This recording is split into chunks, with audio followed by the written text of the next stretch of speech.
comenzaremos el turno de preguntas. Si hay alguien que tiene alguna pregunta para alguno de los ponentes, si no, ya lanzaré yo alguna. ¿Nadie tiene preguntas? Sí.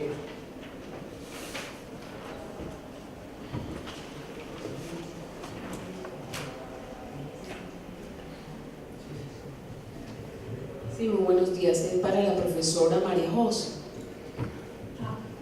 María José, ¿me podrías ampliar, por favor, cuando tú hacías como un contraste entre la población de estudiantes de economía con otras facultades? Tú hacías una observación en relación a los de economía y la parte de los cálculos que gustaban o no de la metodología de Chris Clapham. ¿Me podrías ampliar un poco más? Sí, vamos a ver, cifras la preferían, digamos, era menos preferida cuando básicamente es el resultado de las encuestas tal cual. Entonces,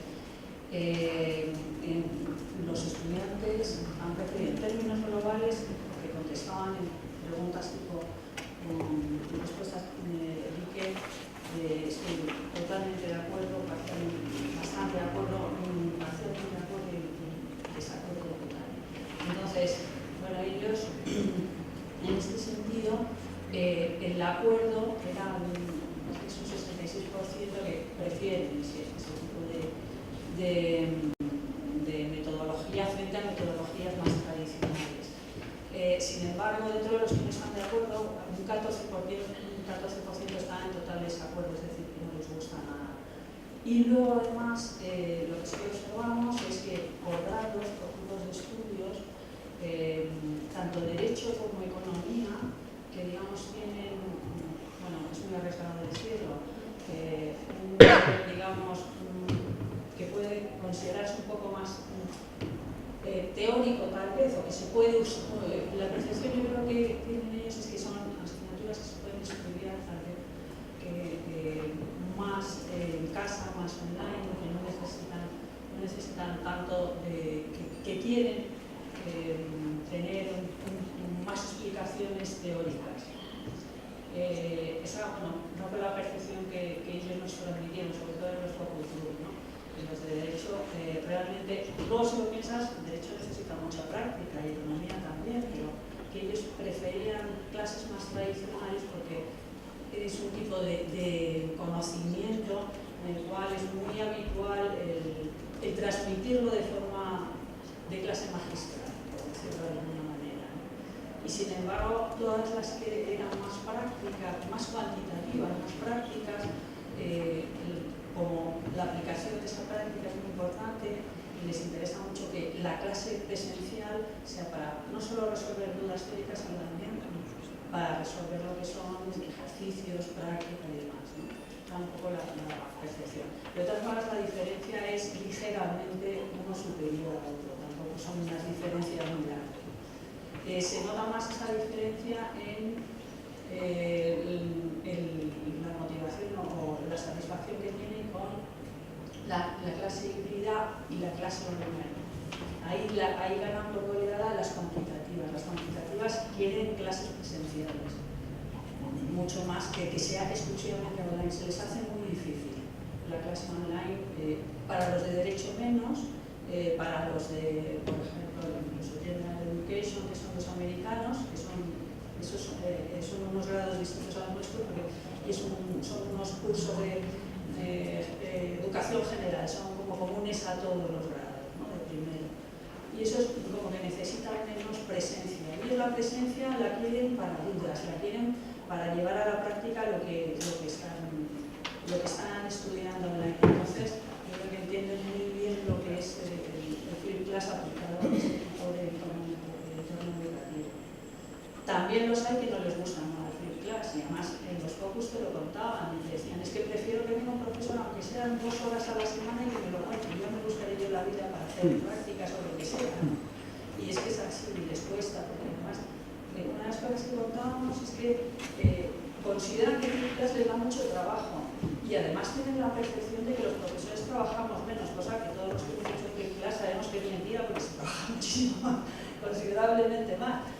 Y ellos tienen la percepción, sin embargo, de que, bueno, como estamos por clase, viendo cómo están haciendo las prácticas y contándoles un poco cómo se hacen las cosas y sintetizando, no tienes la sensación de que tú estás trabajando mucho y llevas mucho más trabajo, y tienes que hacer todo el trabajo online, todo lo que haces antes en clase lo tienes que haber hecho online. No sé si con esto contesto. Bueno, voy a preguntar. A mí me gustaría anotar unas preguntas. Bueno, primero que se nos olvidó decir algo muy importante, que es que contamos con la financiación del Orient International Universities, que es un grupo educativo más importante del mundo, y bueno, que esa es la financiación que hemos conseguido, una financiación privada. Pero bueno, intentando responder a tu pregunta, que es lo que ha comentado María José, efectivamente, a mí me gustaría solamente contar una cosa que ha salido en los focus y que creo que puede ser de mucha luz para todos. Es cierto que las diferencias eran pequeñas, es decir, que es difícil posicionarse claramente en esta respuesta, pero algo que salió en los focus que a mí me resultó especialmente interesante era que una alumna de Derecho, pues estaban precisamente diciendo, pues en general las que son más teóricas mejor online, las que son más prácticas mejor presencial, y entonces una alumna de Derecho dijo, un momentito, yo quiero decir una cosa. Entonces, lo bueno del focus, como sabéis, es que está todo grabado, entonces puedes analizar lo que dicen. Entonces, un momento dice, yo solamente tengo una excepción, y es que si este profesor teórico me transmite pasión, a ese lo quiero presencial. Es lo único que quiero añadir. ¿Más preguntas? ¿Por ahí? Tengo una pregunta técnica. No he entendido, Chroma Key es un método es un programa para hacer vídeos, ¿no? No, es una técnica. Ahí lo que haces es grabar las imágenes que han salido, por ejemplo, se graba solamente a la persona con un fondo verde y luego lo que se hace es sustituir el fondo verde por una imagen o por un vídeo, pues por... ¿Y eso qué formato tiene? ¿MP4 luego? No, es decir, es independiente. Luego ya lo grabas en AVI, según la herramienta que utilices. Es siempre el Chroma es la técnica de que tú colocas a una persona con un fondo verde detrás, es como los que cuando dan el tiempo en los informativos que ahí utilizan el Chroma. Es decir, el mapa no está detrás, sino que realmente tendrán ahí un fondo azul o verde y luego el que está dando el tiempo pues señala, pero no tiene el mapa real. Entonces el mapa se lo ponen después haciendo un montaje con el Chroma. O sea, es una técnica de sustituir el color verde por otra imagen, por otro vídeo. ¿Qué beneficios consideras tú que tiene, por ejemplo, frente a los programas de vídeo normales, lo que son un screencast o este estilo? No, sí, o sea, se puede hacer con cualquier programa. Es decir, que aquí, por ejemplo, hemos utilizado un programa que es el OBS, pero hay otros que permiten hacer también lo mismo. Entonces, con cualquier programa de estos de captura de vídeo, tú puedes grabar un vídeo normal y corriente sin utilizar el programa, pero si utilizas la tela verde y te grabas con la tela verde detrás, automáticamente puedes sustituir el color verde por otra imagen. Y el vídeo resultante ya no es la persona y la tela verde, sino que es la persona y lo que tú has puesto como imagen en la parte de atrás, que puede ser una diapositiva de PowerPoint o lo que se desee. Es decir, que es independiente la herramienta que utilices para grabar el vídeo de la técnica del programa. Hay muchas herramientas, nosotros hemos seleccionado una que es gratuita totalmente, pero hay otras que también permiten hacerlo. Hay que ver si permiten, claro, en las opciones de manual, pues ya te indicará si puedes aplicar el programa. ¿Hay una pregunta por allí?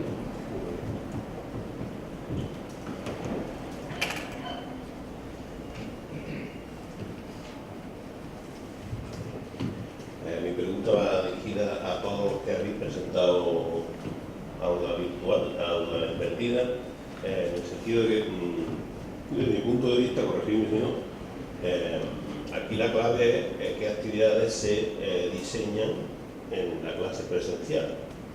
De manera que el estudio previo debe de ir orientado a resolver algún tipo de problema. Eso es lo que me gustaría saber, cómo diseñáis las clases presenciales. Eso por un lado.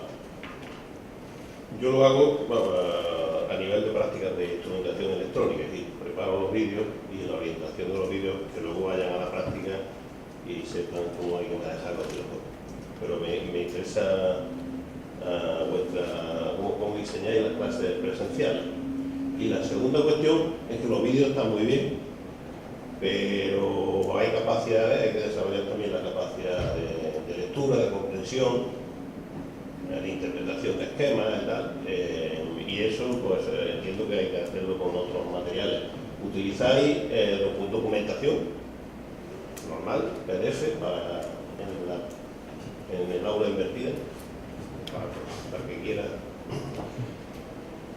Cualquiera con alusiones que levanta la mano.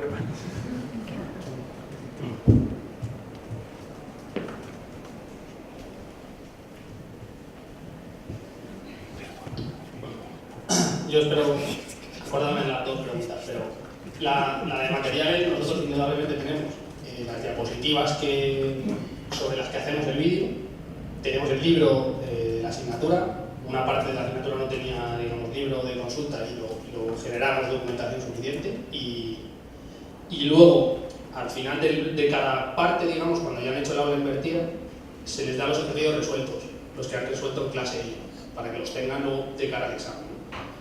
En cuanto a la primera pregunta, que era cómo enfocamos, nosotros el enfoque que le hemos dado es el alumno, nuestra asignatura es transferencia de calor y materia. Entonces está muy claro que es una parte teórica, que el alumno puede estudiar en casa perfectamente, y una parte práctica, que es lo que nosotros tratamos de transmitirle en el aula. El vídeo y lo que tiene el Moodle es todo la teoría, y nuestro vídeo es la explicación de la teoría. Eso es lo que nos dedicamos. Luego, en clase, es a resolver problemas. Que empiezan a hacerlo ellos. Nuestra tarea ahí es, digamos, de guía. Porque, claro, el primer día llegan, no saben, se enfrentan a un papel en blanco, un problema, y dicen, ¿y ahora cómo empiezo? Pues ahí, tu tarea, digamos, es de hermano mayor. Es ayudarles a arrancar. Una vez arrancan, como trabajan en grupos, ya va bastante rodado. Las primeras clases son un poquito más difíciles hasta que entra en dinámica al grupo porque no están acostumbrados, pero una vez entran, la verdad es que en general trabajan bastante bien. De hecho, vas viendo que al principio siempre salen el mismo grupo a resolver el problema a la pizarra, los típicos alumnos más brillantes, y a mediados del curso o finales ya va saliendo todos los grupos, se va animando a la gente. O sea, se nota que se involucra. No sé si he respondido a todo suficiente. La pregunta sería, ¿focalizáis los materiales que para el martes tenemos una clase presencial? ¿Focalizáis de estudiar este capítulo? Va clase a clase. Y estos son los problemas que vamos a plantear. Los problemas no se mencionan, o sea, los problemas ellos van ciegos, en clase se enfrentan con el problema que nosotros les planteemos, ¿no? Ellos no lo saben, pero sí que se les dice, no le digo tienes el libro, sino que para tal clase te tienes que haber leído de la página tal a la página tal del libro y tienes esta documentación. O sea, va muy segmentado y el vídeo se dedica solo a eso. Y en el vídeo lo primero que se dice es precisamente esa información. O sea, va todo muy segmentado, y como tenemos unos cuestionarios que se supone que tienen que resolver y tener un 10 para poder acceder a los siguientes contenidos, digamos que el cuestionario se basa en lo anterior. Entonces, en Moodle, según van cumpliendo etapas, se van abriendo contenidos, con lo cual no pueden acceder al contenido de la clase 5 si no han hecho el de la 1, el de la 2, el de la 3 y el de la 4. O sea, van muy dirigidos, muy condensadito, porque si no, es una locura.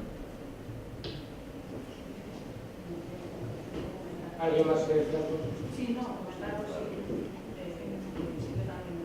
nosotros, por ejemplo, o yo, por ejemplo, lo que yo también hago es, ¿vale? Lo que tú dices, todo lo que has dicho tú, es, por ejemplo, antes de empezar al principio de la clase, una manera de ver si han estudiado o si se han enterado, pues hacer cualquier tipo de prueba rápida, pues que puede ser un Kahoot o cualquier herramienta estas que hay, ¿no? Tipo 3, además ahí, como tú pones el tiempo para que ellos contesten, pues ahí te da tiempo a ver si han captado bien los conceptos, si no los han captado, pues machacas, te dedicas a un poco a trabajar un poco más determinados conceptos que tú ves que no están claros.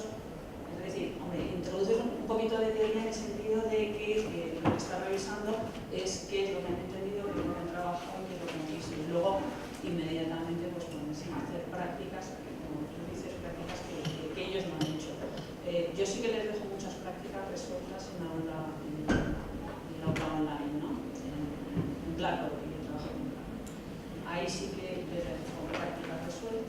dejo lecturas, les dejo los PDFs de los vídeos, material tienen muchísimo, no los suelo utilizar, pero lo importante es empezar, a mi forma de entender, empezar la clase sabiendo cuáles son los puntos débiles que tienen en lo que tú les has dejado, ¿no? Dónde están cojeando, y entonces ya desde ahí llevas la clase, las prácticas, las orientas más hacia los estudiantes. Nosotros hacemos el test y en Moodle, la herramienta de Moodle del test te da la estadística detalladísima de todo el grupo. Entonces tú sabes perfectamente qué respuestas han sido más fáciles para ellos o más difíciles. Las que ves que masivamente han sido más complicadas, pues lo primero, lo he dicho antes, los 10 primeros minutos se dedicas a eso. Pues ya ves, en general la clase ha tenido este concepto, es erróneo, que sepáis que esto es así, así, así. O sea que sí, eso también es bastante importante. Señores, la discusión es muy interesante, pero por ceñirnos al tiempo de las siguientes sesiones tenemos que acabar así. Lo siento mucho. Muchas gracias por vuestra asistencia y por